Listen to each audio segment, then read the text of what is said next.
चलिए दोस्तों नमस्कार, स्वागत है आपका इस वीडियो में। हम लोग इसमें बातचीत करेंगे SU-57 के बारे में, जिसके बारे में आपने बहुत सारा न्यूज़ सुन रखा होगा अभी रिसेंटली।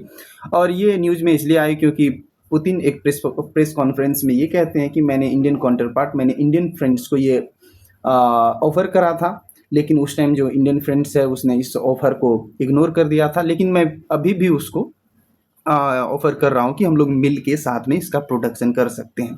तो ये क्यों न्यूज़ में था, कैसे न्यूज़ में था और इंडिया का उस टाइम क्या इश्यू था जो इंडिया रसिया के साथ को प्रोडक्शन में शामिल नहीं हुए, इन सब चीज़ों को जानेंगे। उनसे पहले हम लोग 5th जनरेशन जो ये फाइटर जेट है SU-57, इसके बारे में बातचीत कर लेते हैं। SU-57 क्या है? जैसे कि आपको पता है इसका नाम है SU-57। ये जो है Russian made advanced fighter jet है, ठीक है। 5th जनरेशन है, जैसे आप देख सकते हैं 5th। इसमें मॉडर्न टेक्नोलॉजी है, इसमें मॉडर्न टेक्नोलॉजी से लेस है, मैनूवरिंग कैपेबिलिटी है और रडार से ये बाहर रहते हैं। कहने का मतलब इसमें स्टिल्थ कैपेबिलिटी है। स्टिल्थ कैपेबिलिटी क्या होता है उनको हम लोग देखेंगे। स्टिल्थ कहने का मतलब अगर मैं ये कहूँ कि कोई फाइटर जेट या कोई मिसाइल ये सब स्टिल्थ है, तो स्टिल्थ कहने का ये मतलब है कि ये रडार जो होता है ना, सभी देश आप लोगों को पता होगा कि एनिमी कंट्री के जो फाइटर जेट्स है, मिसाइल है, इसको डिटेक्ट करने के लिए सभी अपने अपने देश में रडार सिस्टम का प्रयोग करते हैं। रेडियो वेव होता है जिसमें उसके थ्रू, या माइक्रोवेव होता है, ठीक है, उसके थ्रू ये पता करते हैं कि एनिमी का जो एयरक्राफ्ट है, एनिमी का जो फाइटर जेट है, मिसाइल है, वो देश में आते हैं। उसको डिटेक्ट करके उसको इंटरसेप्शन करना, इस प्रोसेस को, जो इंटायर प्रोसेस है, उसको हम लोग बोलते हैं रडार सिस्टम, ठीक है। इसमें माइक्रोवेव होता है, रेडियो वेव होता है, ये याद रख सकते हैं, है ना। तो ये हम लोग देख लिए कि जो 5th जनरेशन फाइटर जैसे जेट FU-57 है, उनका ये मैनूवरिंग कैपेबिलिटी इसमें बहुत अच्छा है। ये जो है 5th जनरेशन है, मॉडर्न टेक्नोलॉजी है। और ये सबसे बेहतरीन बात, जो इसका सबसे बड़ा फीचर जो होता है, रडार में ये नहीं होते हैं, मतलब ये स्टिल्थ फाइटर जेट है। यही मेन फीचर जो है 5th जनरेशन का, जो मेन फीचर है वो है स्टिल्थ, ठीक है। ये सबसे इम्पोर्टेंट इसका फीचर है। तो इसको हम लोग देख लिए कि ये क्या है। अब हम लोग देखते हैं कि इंडिया का जो मेन कंसर्न है, उस टाइम 2018 में रसिया ने इसको ऑफर करा था इंडिया के साथ कि चलो हम लोग मिल के साथ में प्रोडक्शन करेंगे SU-57 का, जो 5th generation Russian made fighter jet है। लेकिन उसमें भी इश्यू था, ऐसा नहीं कि जितना पेपर पे दिख रहा है सारा चीज़ ईजी, उतना ईजी नहीं था। इसमें परेशानी ये था कि उस टाइम रसिया टेक्नोलॉजी ट्रांसफ़र को लेकर के वो एग्री नहीं कर रहे थे, ठीक है। रशियन साइड से जो भी निगोशिएट कर रहे थे वो इस बात पे एग्री नहीं हो रहे थे कि टेक्नोलॉजी ट्रांसफ़र को लेकर के। लेकिन अभी जो है वो एग्री कर रहे हैं टेक्नोलॉजी ट्रांसफ़र को लेकर के। तो उस टाइम इंडिया का ये था कि ठीक है, हम लोग खुद डेवलप कर लेंगे 5th जनरेशन, क्योंकि वो मुझे टेक्नोलॉजी ट्रांसफ़र चाहिए, या नहीं तो हम लोग इसका ये जो ऑफ़र है आपका बाद में हम लोग इसको देखेंगे। तो इंडिया ने अपना एक प्रोजेक्ट शुरू किया था एमका, आप लोगों को पता होगा। एमका एडवांस मीडियम कॉम्बैट एयरक्राफ्ट जो है एमका, ये इंडिया का 5th जनरेशन अभी है। लेकिन इसमें है बहुत ज़्यादा लेट, अभी ये 2035 तक जो है ये शामिल होगा इंडियन एयरफोर्स में। ऐसा एक्सपेक्टेड है वो कि सब कुछ अगर टाइम से हो, है ना, अगर सब कुछ टाइम से होता है, टाइम टू टाइम इसका प्रोटोटाइप बनता है, टाइम टू टाइम इसका जो है सही कंपनी को बिडिंग जाता है, और उसके बाद जो है सारा प्रोसीजर अगर टाइम से कंप्लीट होता है तो ये 2035 तक ये जो है इंडियन एयरफोर्स का हिस्सा बन सकता है। लेकिन उससे पहले परेशानी इंडिया के सामने भी क्या है?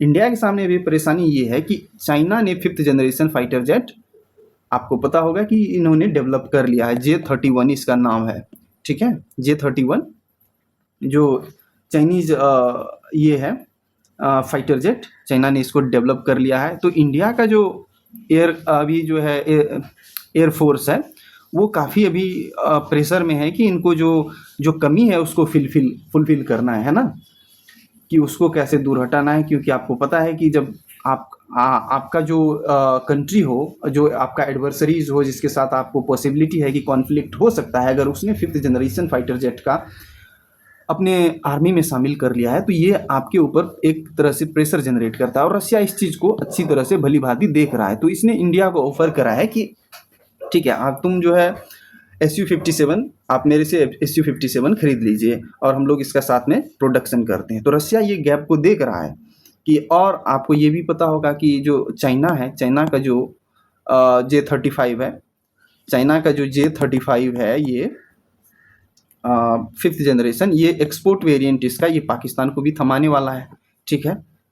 और सबसे बड़ी बात ये है कि 5th जनरेशन जो फाइटर जेट है, 5th जनरेशन फाइटर जेट है, इसका मार्केट काफ़ी लिमिटेड है।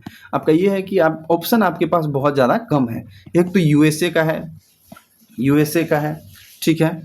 F-35 जो है ये यूएसए का है। उसके बाद रसिया का जो है SU-57 जो है ये है रसिया का, ठीक है। उसके बाद चाइना का जो फाइटर जेट है ये है जे 35 या जे 26। ये काफ़ी है, इसका थोड़ा सा नाम मैं इसको लेकर के कंफ्यूज हूँ, लेकिन ये जे 35 जो है ये चाइना का है। तो आप इंडिया का परेशानी देखो, यूएस है कि ये टेक्नोलॉजी ट्रांसफ़र करने को आपको रेडी है नहीं। यूएसए जो है ये F-35 को लेकर के ये टेक्नोलॉजी ट्रांसफ़र आपको नहीं करेंगे, ये बना बनाया हुआ आपको परचेज करना होगा यूएसए से। रसिया इसमें जो है SU-57 में आपको टेक्नोलॉजी ट्रांसफ़र कर सकता है, लेकिन इसमें परेशानी ये है कि इसमें यूएस सैंक्शन का एक एंगल आता है कि अगर रसिया से तुम ये परचेज कर रहे हो तो यूएस तुम्हारे ऊपर सैंक्शन इम्पोज कर सकता है। और चाइना, आपको पता है कि हम लोग चाइना को ही कंट्रोल और काउंटर करने के लिए ये चीज़ें हम लोग परचेज कर रहे हैं। तो चाइनीज ऑप्शन जो ये J-35 का है ये तो बाहर हो गया, J-35 J-31 जो भी है ये तो ऑप्शन बाहर हो गया। तो इंडिया के पास काफ़ी लिमिटेड जो है ये ऑप्शन अभी बच पा रहा है। तो इंडिया का परेशानी ये है। तो रशियन इस चीज़ों को बिल्कुल अभी देख पा रहा है, और यहाँ देख सकते हैं इंडिया के सामने तो अभी ये है। तो आप लोग बताइएगा कि अभी इंडिया के पास जो ऑफ़र आया है रसिया की तरफ से, इंडिया को इसको कंसीडर करना चाहिए, एक्सेप्ट करना चाहिए या नहीं करना चाहिए, ठीक है। तो इसके साथ मैं वीडियो को एंड करता हूं, और आप लोगों का मैं ओपिनियन जानना चाहूँगा कि क्या कहना है इसको लेकर के। क्या इंडिया को जो ये ऑफ़र है इसको बिल्कुल कंसीडर करना चाहिए रसिया का, या इग्नोर करना चाहिए, या खुद का डेवलप करना चाहिए। Thank you very much for being here.